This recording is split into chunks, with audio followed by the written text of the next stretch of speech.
No, ¿En claro la que tarjeta no. de crédito? Claro que no, ingeniero. Ingeniero, claro que no. Claro que no, ¿cierto? ¿Y por qué no? ¿Qué datos tiene la tarjeta de crédito al frente y al respaldo? El número y la clave de Número, compra.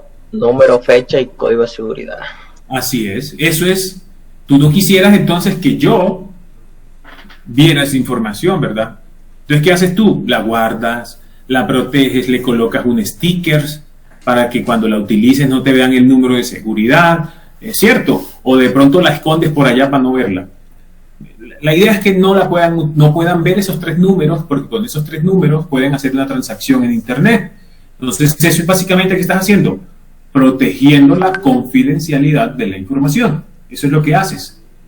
¿Listo? O sea, sin lecturas no autorizadas. Oye, de pronto llegó tu pareja y tu pareja ve la tarjeta. ¿Será que te gustaría? De pronto si le confías, de pronto sí. Entonces la pides autorizada. Pero de pronto no, la escondes para que no la vean. Entonces aquí hay unos ejemplos, claves y contraseñas. Ustedes me revelarían la clave y la contraseña del correo electrónico de ustedes. Secretos industriales, lo que hablábamos de la Coca-Cola, ¿se acuerdan? Un secreto industrial puede ser eso, la fórmula de algo. Un secreto industrial, la forma como realizas algo. Hasta el código fuente puede llegar a ser un secreto industrial. ¿Se están dando cuenta? Pasa mucho que como desarrollador yo digo, no, pues yo estoy desarrollando y yo tiro el código allá a GitHub y lo dejo allá y no hay control de acceso, ese código está ahí. Eso quiere decir que cualquier persona sin control de acceso puede verlo. Entonces, es como ver tu ADN, saber cuáles son tus fallas, tus problemas. El código fuente depende de la aplicación. El código fuente se vuelve confidencial. Y no todos nos damos cuenta de eso. ¿Por qué? Porque en la universidad estamos acostumbrados a compartirnos el código. ¿Cierto? Oye, ¿no tienes un código ahí que me permita hacer una consulta? Sí, sí, yo ya hice eso, mira, pan. O voy a internet y encuentro un objeto que ya hace ciertas acciones.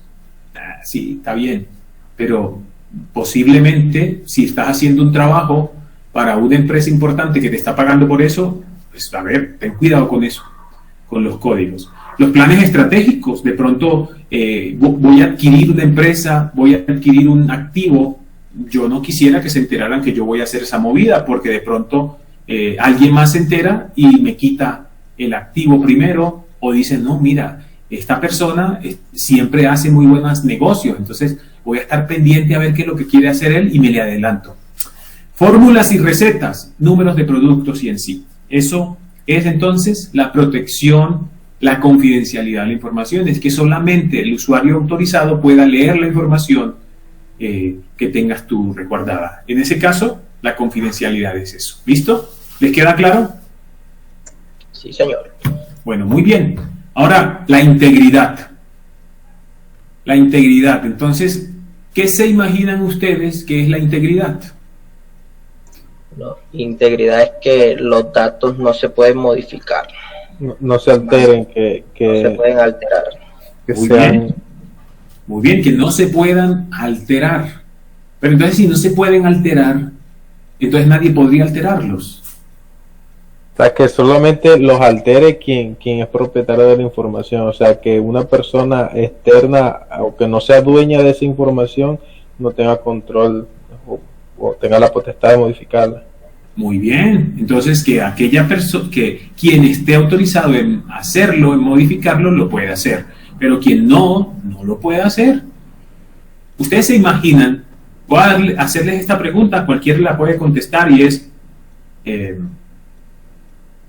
imaginémonos que tienes un crédito.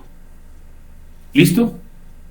Tú tienes un crédito por 10 pesos. Ese crédito está por una tasa de interés. Tú pagas ese interés. Te lo tienen, no sé, ¿a cuánto digamos? El 7%. Dependiendo si es efectivo anual o mensual. Bueno, pero digamos que aquí es, vamos a echarle así, algo bajito, 1% mensual. Lo pagas. Con esa información, ojo, tu crédito, ojo, tienes un crédito de 10 pesos y tienes una tasa de interés. ¿Qué dato de esos dos podría ser modificado y te afectaría económicamente? La tasa. La tasa de interés y el valor del crédito también. ¿Cómo? La tasa de interés, y si en tal caso te modifican el valor del crédito. El número de meses el plazo para pagar. El plazo, por ejemplo, perfecto. Eso de financiación está muy bueno. Entonces, miren a dónde llega la integridad. No solamente entonces es el dato, como lo decía, miren lo que ustedes se les ocurrió, el plazo, el valor, la tasa. ¿Qué tal que alguien loco viene y coloca la tasa para hacerte daño y en vez de 1 le coloca 10? Va a pagar 10 veces más. En vez de 10 pesos le coloca otro 0, ya no debe 10 pesos, debe 100 pesos, ¿cierto? Los plazos, ya de pronto tú estabas cómodo con el plazo de no sé, 12 meses y alguien, como para fregarte o para molestar, va y lo coloca un plazo de 6 meses y te ves apurado y empiezas a tener problemas. Entonces, cosas como esas es lo que cubre la integridad. Entonces, que las personas, que ninguna modificación no autorizada, escribir o eliminar, ¿sí?, se pueda realizar. Los usuarios solo pueden modificar la información que están autorizados a modificar. ¿Listo? Entonces, ojo que la modificación incluye adiciones, eliminaciones, cambios. ¿Listo? Lo que altere el estado original de la data, eso es lo que protege la integridad. ¿Listo? ¿Entendido? Aquí hay unos ejemplos. Entonces, miren lo que decíamos, el saldo de las cuentas. ¿Qué tal que tú tienes buen dinero y entonces te tienes ahí, no sé, un ahorro que estuviste haciendo por muchos años y tienes 50 millones de pesos y por una falla del software, en un proceso, por ejemplo, en un script de un batch que hacen nocturno, le borra un 0. No, ¿te sentirías cómodo con que te borren un 0 de tus 40 millones de pesos? Ahí hay una gran diferencia. ¿Listo? Referencias demográficas, por ejemplo. Imaginémonos que es Servientrega y Servientrega quiere llevarte ese celular que tú con tanto esfuerzo compraste, pero en vez de llevárselo a la dirección, se lo llevaron a la dirección de otra persona. En los números de productos financieros también. De pronto tú dices, ¿de dónde? Consígname por favor 100,000 pesos a mi cuenta. Mira, mi cuenta es 1, 2, 3, 4, 5 y por alguna razón por un error, ya no tienes ese número de cuenta sino otro. La plata no te llega a ti. Tasas de intereses y variables en una fórmula también pueden ser alterados. Recuérdenlo, en la matemática es muy sencillo. Ahí sí, cuando estudiábamos matemática financiera, ¿se acuerdan? Nos dejaban ahí la fórmula y te equivocabas en unas décimas y se te dañaba la fórmula, se te dañaba el resultado, ¿cierto? Eso es lo que protege la integridad. La disponibilidad, entonces, la disponibilidad desde el punto aquí es muy importante que tengamos un cuidado porque aquí hay un borde importante en concepto.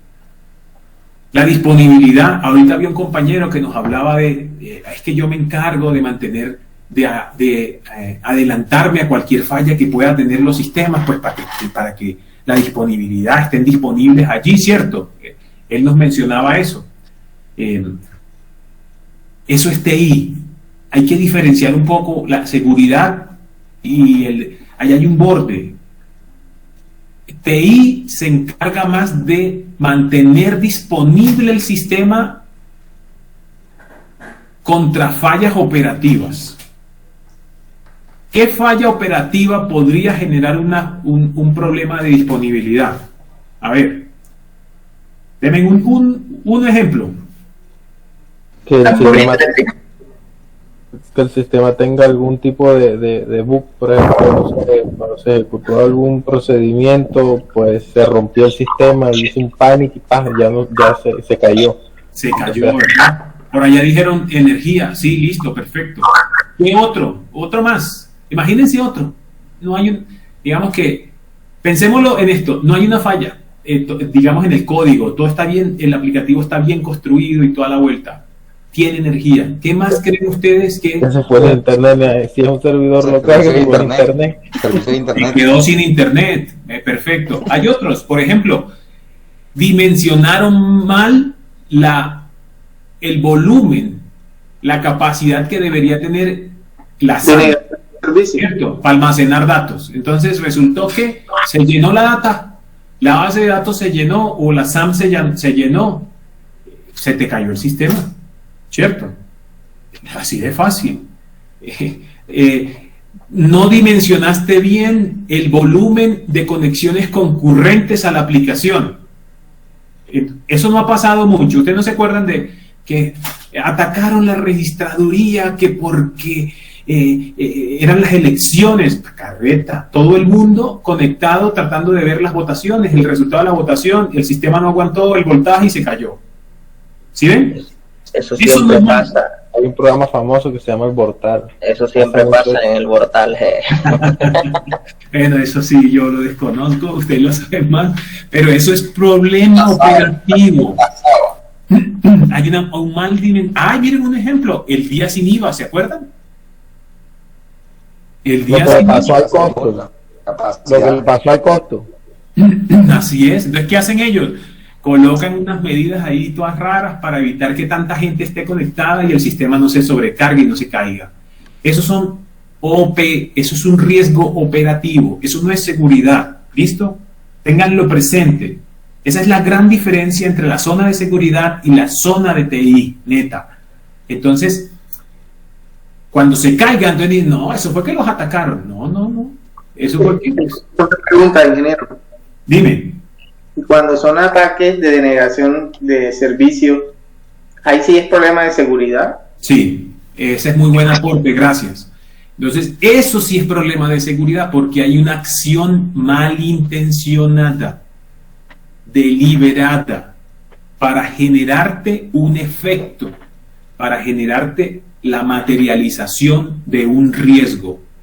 ¿Listo? Tú tenías bien dimensionado todo, tenías el almacenamiento al full, listo, todo perfecto, y se van a dar cuenta. Los ataques no solamente, por ejemplo, de denegación de servicio, ocurren por un volumen alto, también pueden ocurrir por una falla en el desarrollo. ¿Listo? También pueden ocurrir por una falla en el desarrollo. Ahí yo les traje un ejemplo de cómo, si tú utilizas, por ejemplo, servicios, archivos XML, ¿sí?, para manejar ciertas características del software, yo puedo colocarle ciertos detallitos y colocarte en un bucle indefinido y hacerte caer. Y es por una falla de software. No siempre tiene que ser un ataque de volumen, porque los ataques de negación de servicio ocurren por volumetrías, pero también van a la capa de aplicación. Entonces pueden alterarlo. ¿Listo? Y eso lo vamos a intentar discutir más adelante. Entonces, miren, disponibilidad. Entonces, imagínate que te quedaste sin la contraseña de acceso a tu correo. Algún loquillo te robó el correo electrónico. Eso pasa mucho, ¿verdad? Las redes de Instagram. Uno escucha ahí a los famosos, ¡ay, me hackearon la cuenta! Pues claro, le ponen Colombia querida 2021. Pues, a ver, por Dios, esa contraseña se la van a romper en cualquier momento. Que no puedas pagar una factura, ¿cierto? O que no te llegue la factura. Miren, un caso real.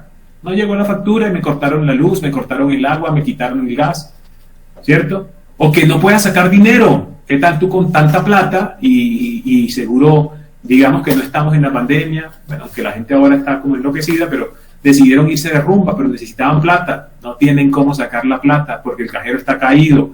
Entonces, ¿qué? ¿Te sientes contento? O las bases de datos. No puedes acceder a la base de datos para poder generar un resultado. ¿Quieres ver las notas? Yo necesitaba un 2,9 para pasar la materia. Pues madre, ¿será que sí la pasé? Y entonces, pum, no, me pusieron un 1, ¿cierto, Juan Diego?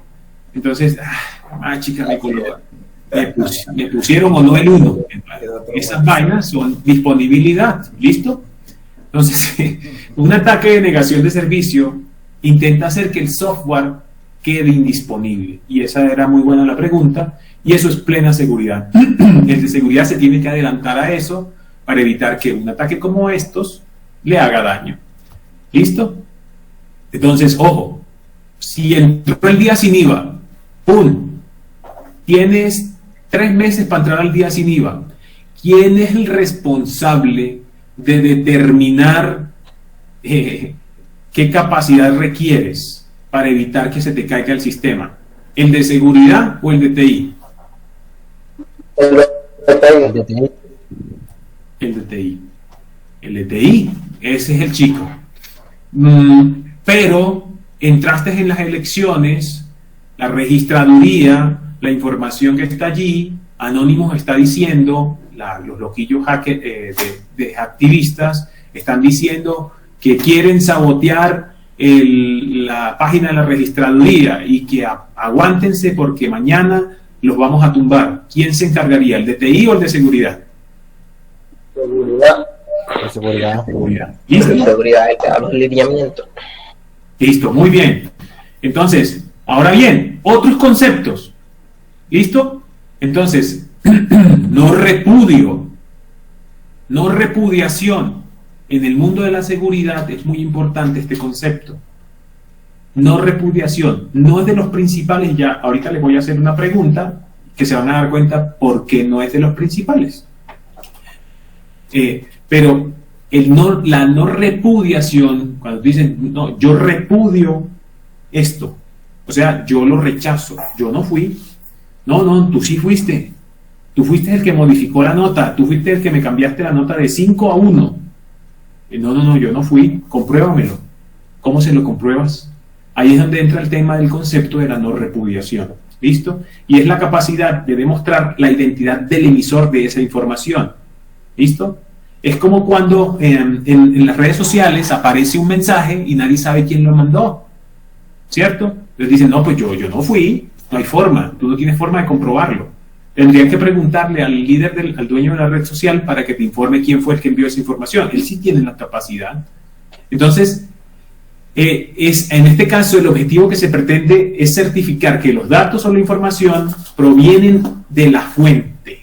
¿Listo? O sea, que si tú dijiste que fue Braulio que te colocó el número 1, entonces demuéstraselo.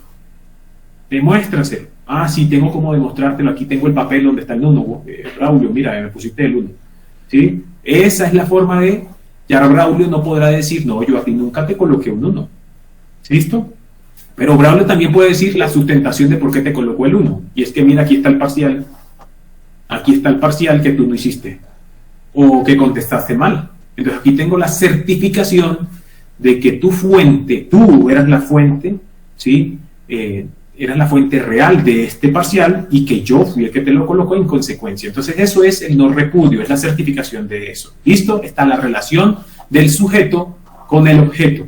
Bueno, eso es la no repudiación. Ahora miren esta pregunta, ayúdenme a contestarla. Entonces dice, ¿cómo puedes demostrar el no repudio? ¿Con qué principio de seguridad, de confidencialidad, integridad o de integridad? Con integridad. Demostrar el no repudio. Con la confidencialidad. Para mí, integridad. Para mí integridad, porque es el que protege la modificación de los datos. Sí. Confiabilidad. Confidencialidad. Confidencialidad, sí. Bueno, y un poquito de disponibilidad también, porque te pueden quitar, por ejemplo, Braulio puede decir, borro la nota del 1, o sea, no sé, todas esas notas ya no están. Bueno, ahí afectaría también la integridad. No, integridad para mí. Ajá. La integridad de los datos. La integridad de los datos. Yo creo que confidencialidad, porque ahí es el que está autorizado para la información. No, pero en este caso es integridad y eso certificado digital. todo eso de quién cambió, de quién puso, de quién movió, a qué hora entró y todo eso. Bueno, la respuesta es la siguiente. La integridad. La integridad. ¿Por qué la integridad? Recuérdenlo, confidencialidad, que puedas ver las cosas, ¿cierto? Disponibilidad, que las puedas acceder, o sea, que estén disponibles cuando tú las necesitas. Pero la integridad es que se mantenga íntegra la información, ¿listo? Ahora sí metamos en el repudio, de lo que pudiste o no hacer. Entonces, a partir de la integridad, tú puedes demostrar el no repudio.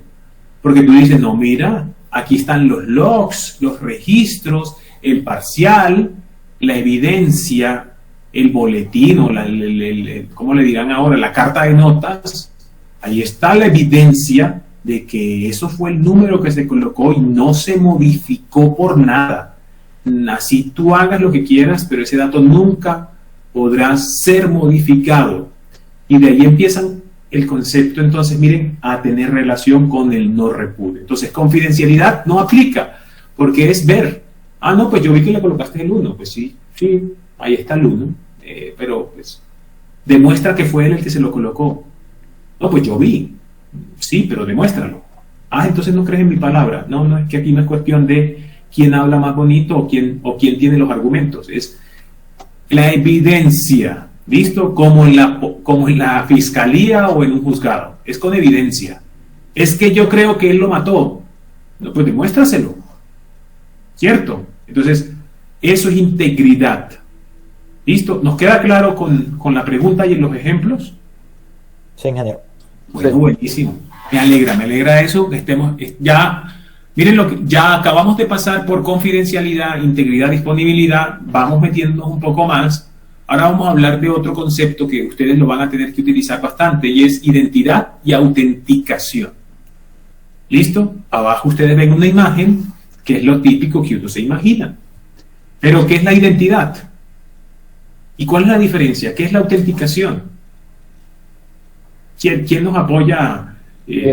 Diciendo que identidad como lo que representa como a ese usuario, o bueno, a la entidad o a lo que se quiera identificar, pues como ese valor que le da, que lo diferencia de los demás, teniendo en cuenta el mismo conjunto, el mismo concepto que se está hablando. Si estamos hablando de usuarios, pues vendría siendo esa identidad que es de ese usuario que los hace diferentes a los demás. Y autenticación es como,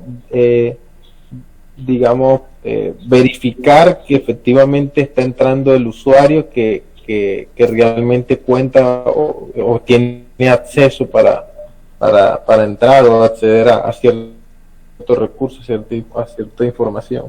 Perfecto, muy bien. Entonces sí es eso, miren. La identidad es cuando tú dices, no, pues yo soy, mi cédula es tun. Y porque tú lo digas, entonces yo te creo. Pues porque tú dices que esa es tu identidad. Mi identidad es el número 1, 2, 3, 4, 5, 6. Y tú dices, no, pues claro, siga señor Wilmer, porque sé que Wilmer tiene el 1, 2, 3, 4, 5, 6. Aquí en el papelito dice que Wilmer corresponde a la cédula 1, 2, 3, 4, 5, 6. O sea que cualquier persona que llegue diciendo que es 1, 2, 3, 4, 5, 6, lo voy a dejar pasar. Eso es identidad, al menos. O sea, esa es la referencia. Tengo un número que me identifica. La autenticación, como tú lo decías, es la comprobación que esa persona que dice ser es quien es. ¿Listo? Es comprobarlo. Y aquí hay un concepto muy importante, y es que deben tener ustedes también presente que para poder autenticar algo, debo tener un punto de referencia confiable. Por eso cuando vamos a hacer, miren la palabra, autenticación de documentos, yo voy a una notaría. Es una persona, es una entidad que tiene la investidura y la responsabilidad dentro del Estado colombiano para hacer eso. Entonces ese punto es un punto confiable, así lo dice la ley. Ellos son un punto confiable para ser garantes de determinar que esa persona que firmó es quien dice ser y que es entonces auténtica. ¿Listo? Entonces, esa es la diferencia entre identidad y autenticación. Juegan juntas, ¿listo? Para el mundo de la seguridad. Entonces aquí es muy importante tener presente eso. Exija a los usuarios, cuando ustedes desarrollen un sistema, exíjale a los usuarios que se identifiquen y prueben su identidad antes de hacer cualquier cosa que requiera autorización. Imagínense que cualquiera podría entrar a nombre de un profesor y cambiar la nota. No, pues ¿cómo así? Entonces por eso yo tengo que identificar primero tú quién eres, cédula, compruébame que tú eres esa persona. Entonces lo más básico es utilizar contraseñas, ¿verdad? Después vamos a ver, creo que más adelantico lo vamos a ver, siguiente a esta, vamos a verlo, y hay otras formas de incrementar la posibilidad o el porcentaje de ser claros en identificar a la persona y autenticarla. Y entonces eso es cuando hablamos de mecanismos de autenticación. Profesor, Dime.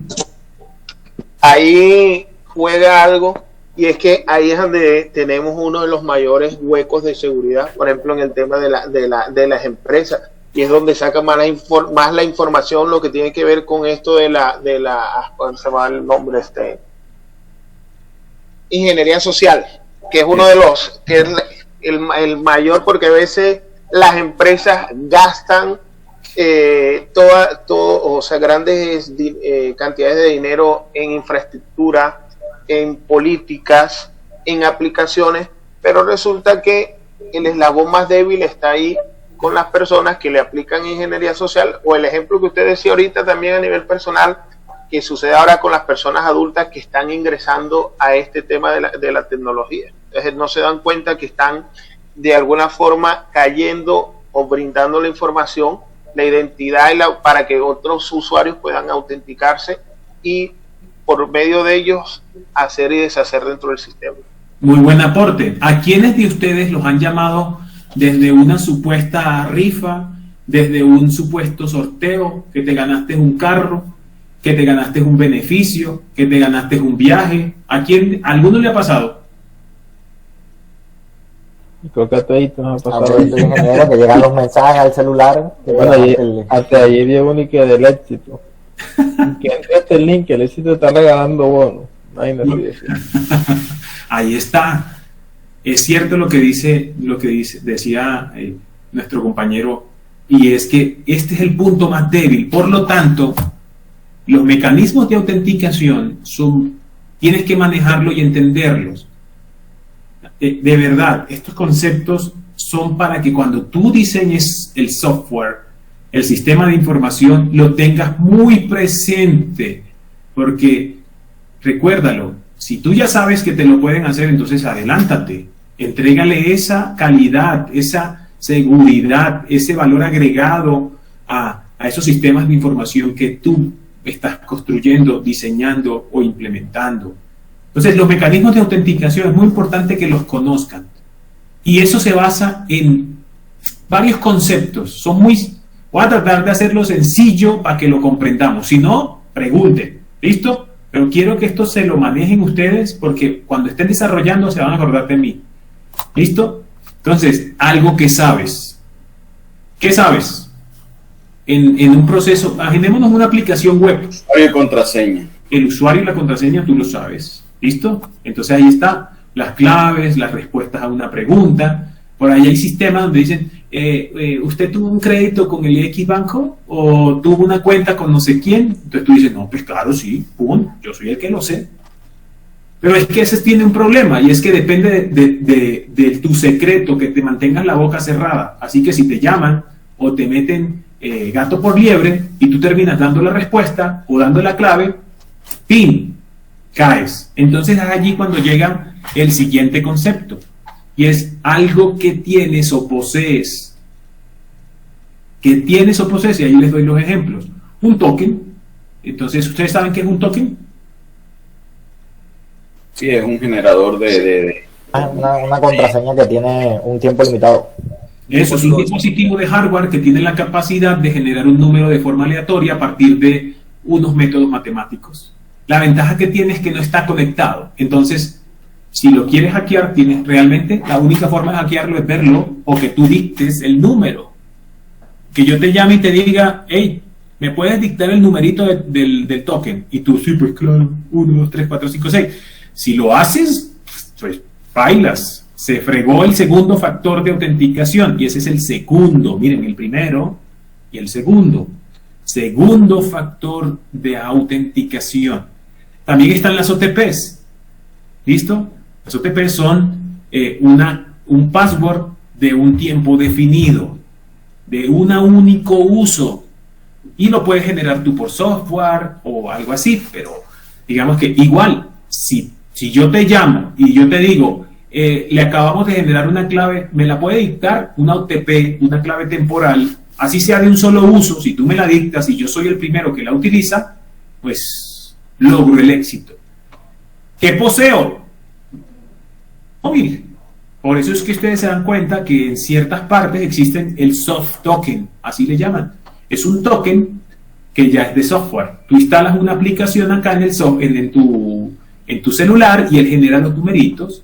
De pronto ustedes ven, por ejemplo, si quieren proteger su cuenta de Instagram o su cuenta de Facebook o su cuenta de Gmail u otras cuentas de correo, activen el segundo factor de autenticación de 2 pasos. Ahí dice, autenticación de 2 pasos se llama. Actívalo. Así, te vio la contraseña, no va a poder entrar. Necesitaría tener el celular y ahí sí estás muy salado. ¿Sí? Entonces, cosas como esas es un segundo factor de autenticación. Pero no nos quedamos allí, porque este segundo factor de autenticación ya yo les he ido narrando cuál es su debilidad, y es que depende también de la confidencialidad que mantenga el propietario de ese token, a donde llega la clave. Si la persona es ingenua, va a entregar la información. ¿Listo? Entonces, le seguimos agregando capa, y es algo que eres, algo que tú, solo tú eres. ¿Qué son? Los patrones biométricos. Entonces, por eso es que ustedes ven que la huella, ¿cierto? Es que voy a hacer una transacción en un banco, entonces pongo la huella, ¿cierto? Pero no solamente es lo que también, eso evolucionó, el concepto biométrico. Están los biométricos, el iris, por ejemplo, los patrones del iris, los patrones de tu cara. Así hablas, por ejemplo, hoy día los celulares tienen la capacidad de dejarte entrar con tu rostro, ¿cierto? Con la voz también tiene sus frecuencias, y eso también puede ser un determinante de quién eres tú. La forma como caminas, también. La forma de tu mano, la forma de tu cuerpo, la forma de tus venas. Todo eso son patrones biométricos. ¿Listo? El ADN. Pero bueno. Y miremos lo que el usuario hace. Eso es una evolución de los temas biométricos, y es la velocidad con la que tecleo. Por ejemplo, cuando tú haces esto, cuando agarras el celular y lo levantas para tomar una llamada o para chatear, eso tiene una velocidad y eso es único. La forma como chateas o escribes en el celular tiene una velocidad única para ti. Entonces todo eso es un patrón biométrico basado en lo que haces. La forma como mueves el mouse, como cliqueas, como pasas de una página a otra, de una opción a otra. Eso es único por persona. Tú lo puedes utilizar. Para los CAPTCHA. Los CAPTCHA ya a veces detectan que es una persona porque los movimientos son de los que siempre usas, los tuyos. Pero si de pronto ya se vuelve repetitivo o hace un movimiento diferente al que hace siempre, ya entonces sí te pide que identifique el semáforo, que identifique no sé qué, la cebra o alguna cosa así. Bueno, los CAPTCHAs no son patrones biométricos, ¿listo? Porque requiere la interacción de una persona con el sistema. Entonces, tú solamente estás comprobando que no eres una máquina la que está resolviendo el CAPTCHA, porque no es una máquina la que está mandando la petición. El CAPTCHA entonces es un control para evitar que un robot esté simulando ser una persona. ¿Listo? Es para que lo tengamos claro allí. Entonces, hay algo muy importante que tú mencionas, y es cuando identifican que yo me estoy comportando diferente. Esa parte es de resaltar y traer acá, y eso es utilizando en lo que el usuario hace. Ahí sí tienes toda la razón y está relacionado con ese capítulo de lo que el usuario hace. El usuario acostumbra a moverse así, Cuando se sale de ese patrón, yo entonces lo reto. Puede ser un CAPTCHA. Eso ya es una forma de retarte. ¿Sí? Sí, así es. Perfecto. Entonces, y entonces se nos acabó. ¿O creen que existe algo más?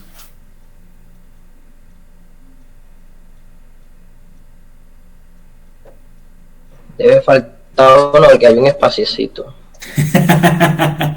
Bueno, listo. ¿Cuál creen que falta? ¿Cuál creen que falta? O sea, yo ahora no me acuerdo. Que yo recuerde si la máxima Tranquilo, que no es una evaluación. es biométrico, o sea, hasta ahí he visto yo. No he visto Echen más. globos. Entonces el tema, ojo que aquí es más de, pensemos como el que se imagina todo esto. ¿Qué creen que hace falta? ¿Qué otras cosas tú podrías utilizar para poder relacionar a una persona? La voz. Yo también, O sea, la voz Las sería lo otras más. personas que me conocen, ¿será? Que alguien verifique La voz biométrica. La voz es biométrico ya. La voz es Los biométrica. gestos. No, yo digo que de pronto puede ser, pero no sé si aquí en el nivel de software será que otra persona o una población verifique que verdad, además de todo eso, yo sí soy. Se puede, no sé, inventar un maniquí, por ejemplo, que tenga la cara mía. Ajá. también está la de las criptomonedas, que varias La personas. blockchain. La blockchain que verifican una transacción. El blockchain utiliza... ¿ustedes saben cómo funciona el blockchain? Sí, la cadena de bloques. Sí, La cadena de bloques. La cadena de bloques. Todos tienen voz y voto, pero para tener ese voto tienen que resolver un algoritmo o algún proceso que verifique que tú tienes como ese voto final para tú generar ese bloque de transacciones. Bueno, bueno, listo. Miren, un blockchain cuando hacen el reto es un reto criptográfico. Un reto criptográfico es, por ejemplo, el número en claro es 1, 2, 3, 4, 5. Eso es un ejemplo para no entrar en detalle de blockchain, pero si quieren hablar yo les puedo hablar de blockchain, porque eso al final es seguridad. El blockchain es la implementación de seguridad para que, a favor de las transacciones, aplicando algoritmos criptográficos. Entonces es un reto de seguridad. Cuando te llega el reto, realmente te llega el resultado de un criptograma. Cuando cifras un dato, 1, 2, 3, 4, 5, 6, el resultado de cifrar ese dato se genera un criptograma. Hacer el inverso de ese criptograma requiere mucho procesamiento, mucha potencia. Entonces, ¿qué hace blockchain? Se vale de eso. Entonces lanza el reto. ¿Qué es el reto? Hey, ¿quién adivina este criptograma? ¿Quién es capaz de igualar o identificar el resultado de este criptograma? Para llegar allá te toca hacer un diccionario. Entonces empiezas a decir 00001, lo cifro con un criptograma, un algoritmo que ya sabemos que utiliza blockchain. Entonces dice, me dio ese no es el resultado, y empiezas a jugar con eso. Entonces lo que se te demora el procesamiento de adivinar el resultado a partir de los números en claro, eso es lo que le llaman minar.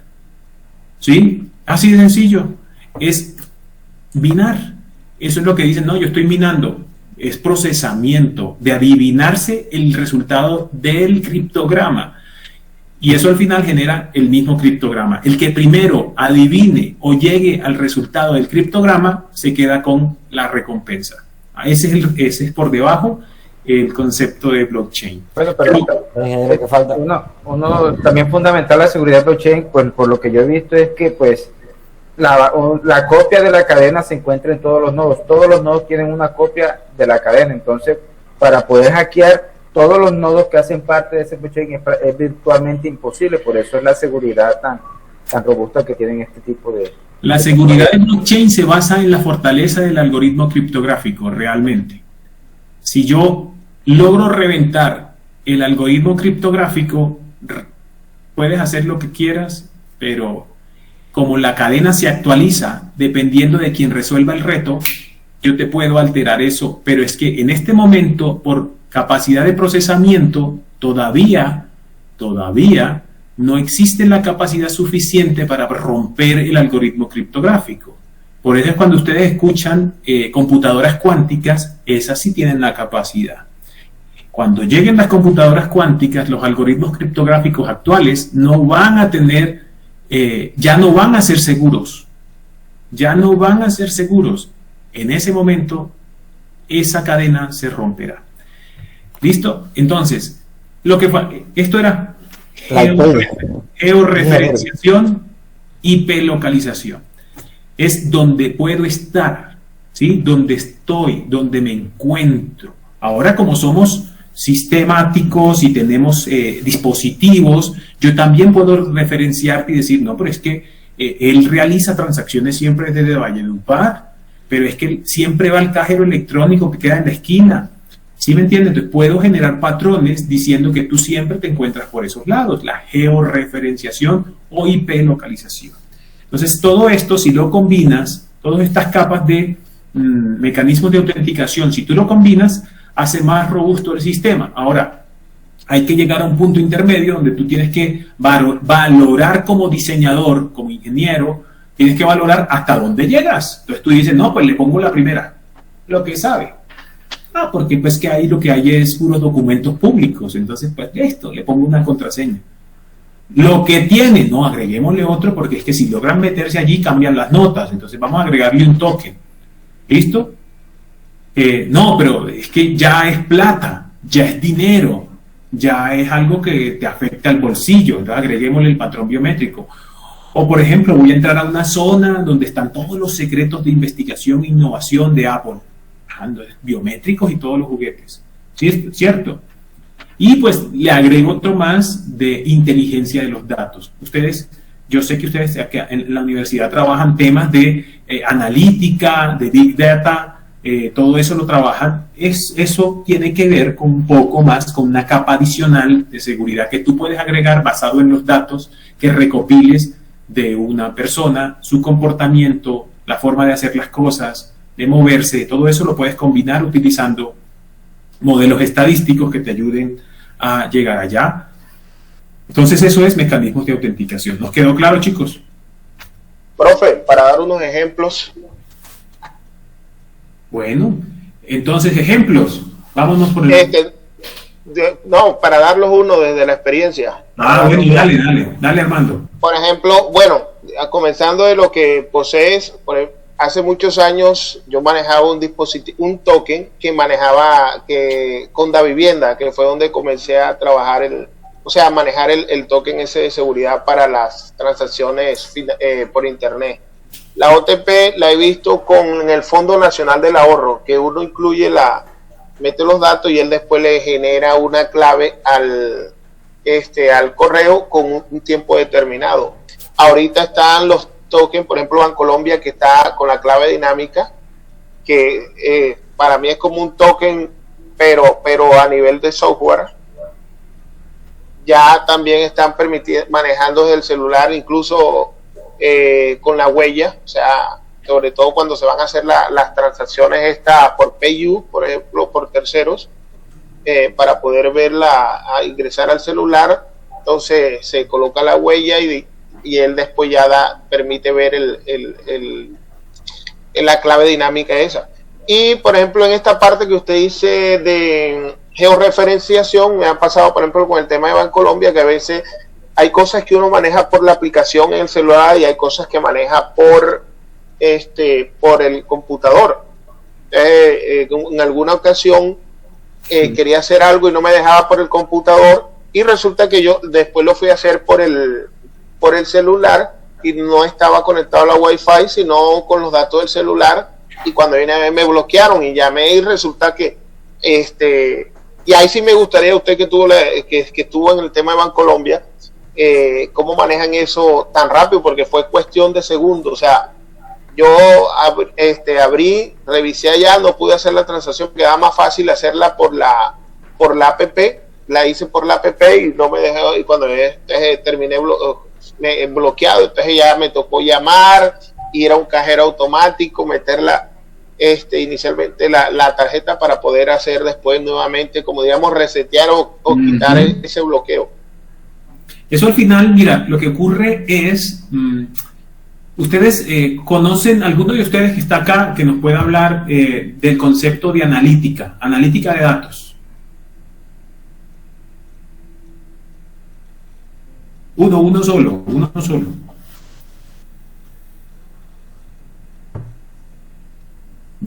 Yo entiendo que, profe, tiene que ver con los procedimientos que permitan hacer inferencias a partir de un conjunto de datos.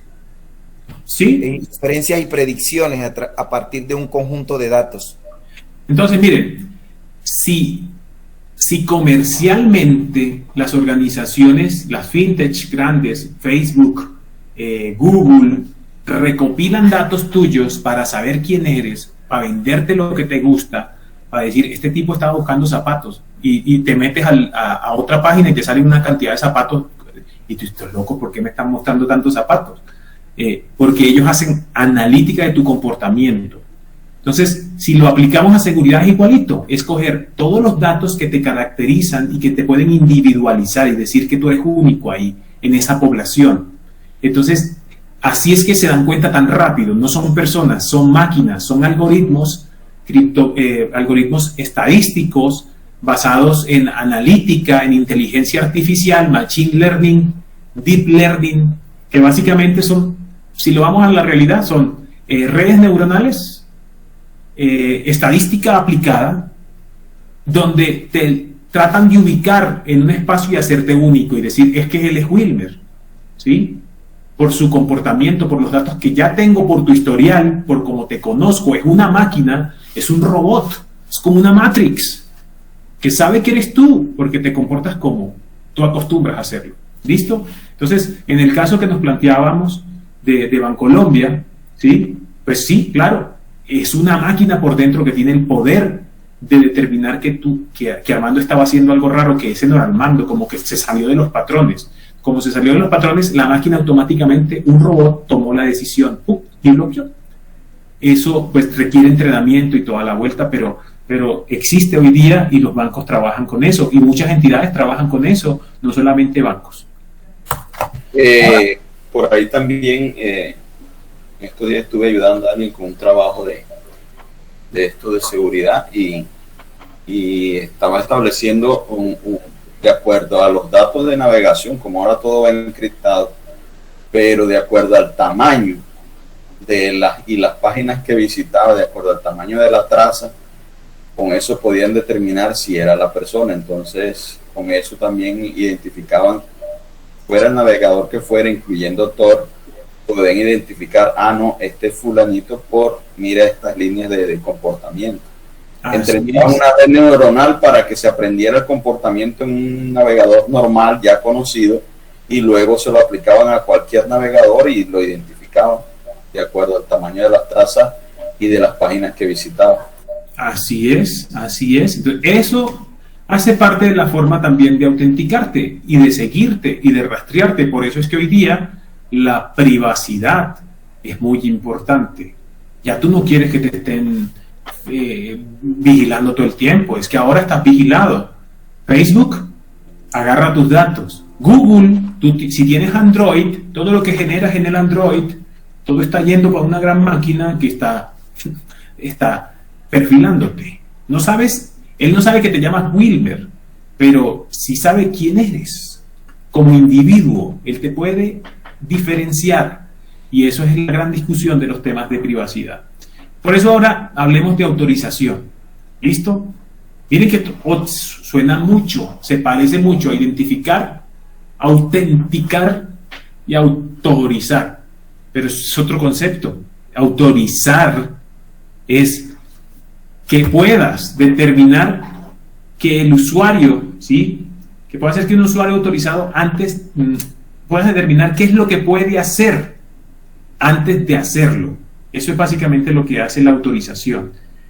Entonces la autorización ya es una capa un poco más abajo, ya no tienes que colocar factores ni de ¿tú quién eres? Wilmer. Demuéstrame que eres Wilmer, mira, biométrico.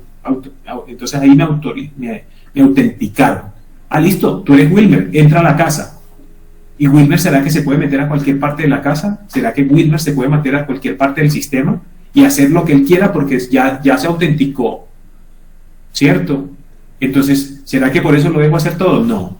Entonces yo tengo que aplicar la autorización.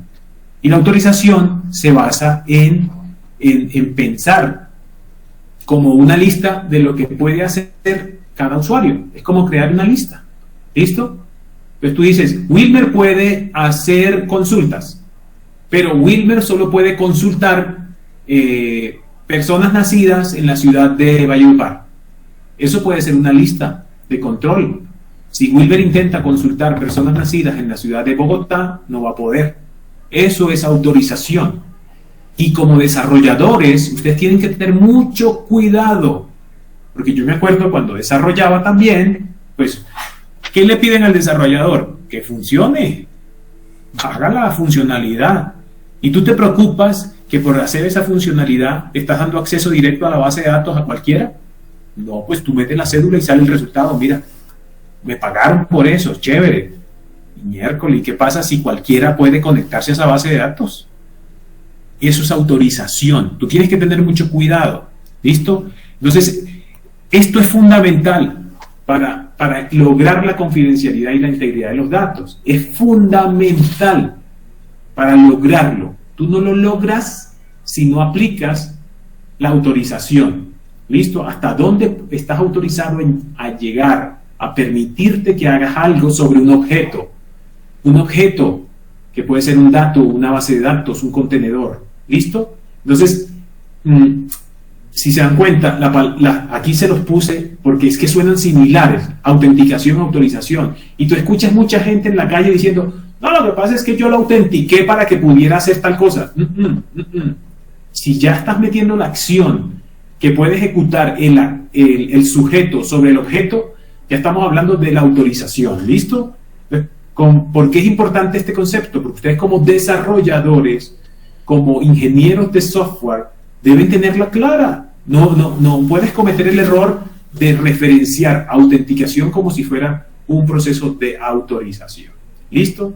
Entonces, es muy importante. Suenan similares, pero no significan lo mismo. ¿Listo? Eso nos queda claro, la diferencia entre qué es autorización y qué es autenticación, ¿verdad, chicos? Sí, ingeniero. Bueno, perfecto. Entonces, miren esto, la autorización entonces es eso, el proceso de aplicar reglas de control de acceso a un usuario y determinar si éste en particular puede acceder al objeto. Aquí hay un ejemplo. Tú le colocas una capa en la mitad, ¿listo? Este es el sujeto, ahí en la mitad le colocas la zona de autorización y determinas si puede o no modificar ese objeto, darle la vuelta, cambiarlo, organizarlo, quitarle un pedazo. ¿Listo? Entonces ahí es cuando tú determinas si una persona puede leer, escribir, crear, borrar o el derecho que se ha otorgado. De pronto alguno de ustedes maneja Linux, ¿cierto? Algunos de ustedes conocen Linux y ustedes se dan cuenta que los archivos en Linux tú puedes llegar y decirle, este lo puede escribir, si pertenece a este grupo, él puede tener el valor, el perfil o la autorización para hacer esto sobre el objeto, ¿cierto? Solo puedes consultar, no lo puedes consultar.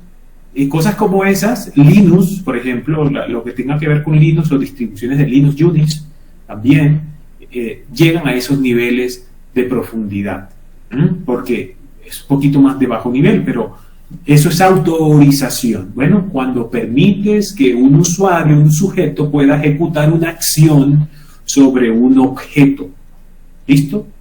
Llévenlo así, sujeto, acción, objeto. Eso es muy importante que lo tengan presente, porque cuando estén desarrollando, no es solamente tirar el código, insisto. Ya se van a dar cuenta cómo fallas del desarrollo de software se generan por culpa de no entender bien los procesos de autorización. Muchos de las debilidades del software es por eso, por la autorización. Entonces ténganlo muy presente. Y por último, los temas de trazabilidad, la auditoría o auditabilidad. Y básicamente es que se registren las acciones, que se registre quién hizo qué. Entonces yo hice una consulta a las 10 de la mañana desde un computador ubicado en la ciudad de Bogotá con IP tan. ¿Listo? Cambié un dato en la base de datos a las 10 de la mañana y cambié el dato X. Eso es muy importante, que ustedes como desarrolladores y como ingenieros de software lo piensen, porque si no tienen esto, el día que se les presente una situación de materialización de riesgo, se van a acordar de ustedes, pero no por buenos, sino por omisión. Omitieron agregar registros que me permitieran a mí reconstruir la historia. Es como, vuelvo, insisto, hicieron un robo. El perito forense llega y trata de reconstruir por dónde se metió, cómo lo hizo, habían cámaras, miran las imágenes, todo eso lo puedes reconstruir, pero si hay registros. Si no hay registros, pues entonces no te sirve de nada. Entonces es eso, registre eventos importantes para ayudar a detectar y recuperarse de ataques. Ahora, ¿cuáles son los eventos importantes? Eso lo tendrás que determinar tú o alguien del equipo cuando estés creando el sistema en conjunto con el líder de negocio. Eres el que te va a decir qué es importante tenerlo. Y el de seguridad, claro, puedes hablar con el de seguridad porque él se puede imaginar y decirte, no, pues si me hacen un ataque de esta manera, a mí me gustaría que al menos la IP la pusieras, la hora en la que la hizo, la acción que ejecutó, qué objeto tocó. Entonces, cosas como esas, ustedes tendrán que preguntarlo, ¿sí? Tendrán que preguntarlo si no existe. Y si sí existe, porque están bien organizados y te entregaron un listado de registros que debes guardar. ¿Listo? Entonces, estos eventos incluyen, miren, iniciar la sesión, quién abrió la puerta, quién cerró la sesión, quién modificó una información importante. ¿Listo? Por eso, miren, la auditoría va de la mano, los registros de auditoría van de la mano para poder demostrar el no repudio. Entonces, si yo tengo el registro, bacano, chévere, tengo ahí guardadito, pero si ese registro cualquiera lo puede modificar, pues entonces también puede alterar la evidencia y por lo tanto cambiar, puede ser repudiable la acción y decir, no, pues que yo no lo hice. Pues demuéstremelo, muestre el registro. No, miren, se ve que yo no lo hice, pero sí lo habías hecho. Todo eso, si no es demostrable con la suficiente integridad para mantener los registros de auditoría, se pierde el repudio, el no repudio. Ahora, es importante que lo tengan muy presente esto, miren, fecha y hora, tienen que ponerlo. Donde te guardan un registro, pero colocan, y no solamente cuando me refiero a fecha y hora, me refiero a la hora completa, porque usted puede decir, no, pues lo hice a las 9 de la mañana, y todas las acciones están a las 9 de la mañana, y no está a las 9:01:000, no está, eso también va a dificultar la acción de quien esté haciendo las investigaciones. ¿Listo? Y bueno, por lo tanto es una decisión clave en la configuración y en el desarrollo. Es muy importante que ustedes lo tengan presente. ¿Listo? Ahora bien, hablábamos de privacidad. ¿Por qué consideran ustedes que la privacidad de la información es importante? Porque si alguna persona que obtenga esa información y no, digamos que no debería tener acceso a esa información, o si la obtiene de manera inadecuada, pues puede hacerle un mal a la compañía o al proyecto como tal. ¿A ti te gustaría que cuando tú salgas del baño, cualquier persona te viera desde afuera? No, nada. Eso afecta a tu privacidad. Por eso es que tú guardas y resguardas la privacidad de tu hogar, de tu familia, de las personas que hacen parte de tu familia. Entonces, por eso el concepto de privacidad es muy importante, insisto, para ustedes también en el diseño de los sistemas de información. Miren, cuando una empresa los contrata para que desarrollen un sistema, esperan que cosas como esta ustedes ya las conozcan, que vayan incluidas dentro de las características del software, porque es que esto puede repercutir en un problema legal muy fuerte. Hoy día se protege mucho la privacidad de la información. Es muy importante, porque cada persona quiere mantener sus secretos con él, no quiere revelar sus cosas, no quiero. Yo no tengo por qué decirte cuáles son mis gustos, cuál es mi preferencia política, porque es que puedo ser, aquí en Colombia, por saber la orientación política de alguien, le podría suceder algo, ¿cierto? O que manejas mucha plata, entonces te podrían secuestrar. Entonces, cosas como esas significan privacidad, la ubicación. Entonces, eso es muy importante. Y mírenlo, es el derecho, esta es la privacidad, el derecho a tener control sobre, miren esto, cómo recopilas y cómo utilizas la información. Esto no es un concepto cualquiera. Como ingenieros de software y diseñadores, constructores, generadores de sistemas de información, ustedes tienen que tener esto muy presente. ¿Cómo recopilo y cómo utilizo esa data? No, es que ya me dio, por ejemplo, en la universidad, no, pues que ya yo sé dónde vive, todo ese cuento, cuánta edad tiene, entonces yo voy a aprovecharme de esa información para venderte, no sé, un paquete de inglés, porque sí, y la universidad hizo un asocio con una empresa tercera, y la empresa tercera te está llamando para ofrecerte el curso de inglés, y tú, pero ¿por qué yo no le di la autorización a la universidad para que le diera mis datos a esa empresa que vende cursos de inglés? Cosas como esas es lo que lleva a los temas de privacidad. Aquí vamos a pasar muy rápido. Una pregunta antes de continuar. La relación entre autorización y privacidad. La autorización, digamos que es buena pregunta. Desde el mundo de la seguridad, la autorización es, y volvíamos al tema, el sujeto tiene derechos de ejecutar acciones sobre un objeto, ¿cierto? Ahora, la autorización también puede ser expresada por el dueño de los datos, que en este caso son los datos privados de Wilber. Entonces yo le digo a una empresa que la autorizo para que utilice mis datos en beneficio del cumplimiento de los objetivos comerciales de esa empresa. Entonces ahí entra la autorización, ahí es al revés. Yo le estoy dando autorización a una empresa para que ejecute acciones de consulta y procesamiento del objeto de mis datos. Entonces ahí juega el papel de la autorización. Pero una vez tú das esa autorización, la empresa hace lo que quiera con esos datos porque tú lo permitiste. Es así cuando, mírenlo así, el tema de la privacidad de WhatsApp, que si tú no dabas la autorización, entonces WhatsApp te ibas a dejar de utilizarlo y tú pensabas, uy, mis amigos, mi pareja, mis familiares, mis negocios, mis contactos, porque todo el mundo se acostumbró a utilizar WhatsApp. Entonces hay una posición dominante por parte de Facebook y que te dice, pues bueno, no me autorices, entonces no utilices mi aplicación. Entonces tú escoges. Tú por utilizar la aplicación le dices, bueno, está bien, cójalo, haga lo que quiera con eso, y ellos hacen lo que quieran. Esos datos Facebook, una vez tú le das la autorización, Facebook los vende. Facebook los vende y él gana plata. Entonces WhatsApp no es gratis. Facebook no es gratis. Todo el mundo dice, no, es que eso es gratis. Tú estás regalando tus datos, los vendiste y tus datos valen bastante plata. Entonces ahí entra un poco en relación el tema de la autorización y tener mucho cuidado. Tienes que ser consciente de lo que haces. Entonces, miren, regulaciones hay varias, vamos a pasarlo rápido.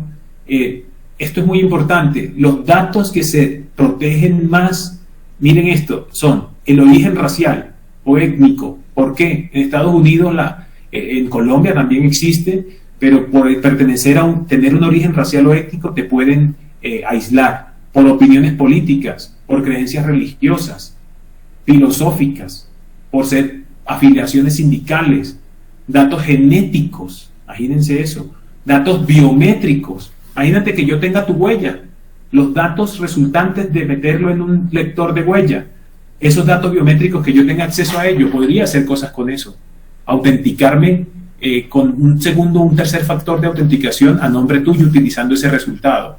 Datos sobre la salud, ¿a quién le va a interesar saber? Por ejemplo, imagínense que de pronto hay una enfermedad contagiosa y se dan cuenta que tú la tienes porque alguien publicó eso, ¿sí? Y que no, digamos que no es COVID, digamos que es una enfermedad mucho más grave, no te gustaría que lo dijeran, ¿verdad?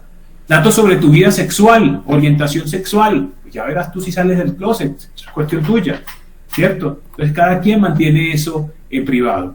Y bueno, hay unos principios que ustedes van a poder leer en la presentación y que podemos pasar rápidamente para no aburrirlo. Ahora bien, vamos a entrar a la parte ya donde empezamos a hablar de amenazas y tendencias. ¿Listo? Avísenme cómo vamos. Madre, ya vamos a terminar. Profe, ya estamos, sí, ya van a ser las 10. Bueno, entonces si quieren, paramos Y dejamos ahí porque viene una parte muy interesante que sí, para no cortar, profe.